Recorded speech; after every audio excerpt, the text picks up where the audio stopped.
ওসমান হাদির উপর হামলার ঘটনা দেশ জুড়ে আলোড়নের সৃষ্টি করেছে। রাজনৈতিক মহলে বিষয়টি আলোচনার তুঙ্গে। বর্তমানে তিনি এভারকেয়ার হাসপাতালে মৃত্যুর সাথে পাঞ্জা লড়ছেন। এরই মাঝে তার গ্রামের বাড়িতে চুরির ঘটনা ঘটেছে। শুক্রবার রাতে ঝালকাঠি শহরের খাসমহল এলাকায় এই ঘটনা ঘটে বলে জানিয়েছেন নলছিটি থানার ওসি আরিফুল আলম। আমরা খুব ভোরে একটা সংবাদ পাই ওনার বাসায় নাকি চুরি হয়েছে। এই সংবাদের ভিত্তিতে আমরা আসছি। আমরা এসে দেখলাম ওনার ডাইনিং রুমের একটা জানালা খোলা। তো এই ঘটনার বিষয়ে আমাদের পুলিশি তদন্ত অব্যাহত আছে। তদন্তাধীন আমরা দেখবো আসলে কোনো কিছু চুরি হয়েছে কিনা। আমাদের বাসার পিছনে নারকেল গাছতে প্রায় চুরি হইতো আর কি।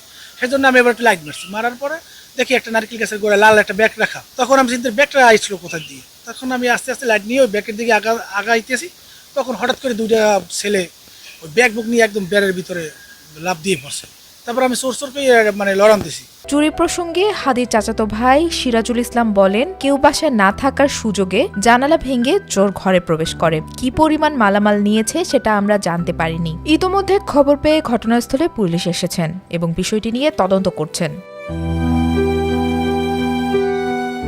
গেল শুক্রবার দুপুর 2:30টার দিকে রাজধানীর বিজয়নগর পানির ট্যাঙ্কির সামনে ওসমান হাদিকে গুলি করে দুর্বৃত্তরা। গুলিবিদ্ধ হওয়ার পর হাদিকে প্রথমে ঢাকা মেডিকেল কলেজ হাসপাতালে নেওয়া হয়। সেখানে মস্তিষ্কে একটি অস্ত্রোপচার শেষে খুলি খুলে রেখে তাকে পাঠানো হয় বসুন্ধরা আবাসিক এলাকায় অবস্থিত এভারকেয়ার হাসপাতালে। বর্তমানে সেখানে নিবিড় পর্যবেক্ষণে রয়েছেন তিনি। হাদির জীবন সংকটাপন্ন বলে জানিয়েছেন চিকিৎসকেরা।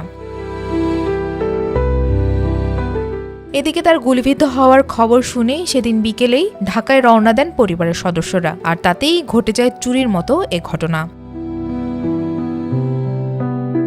রাবিতা খন্দকার, বাংলাবাজার পত্রিকা।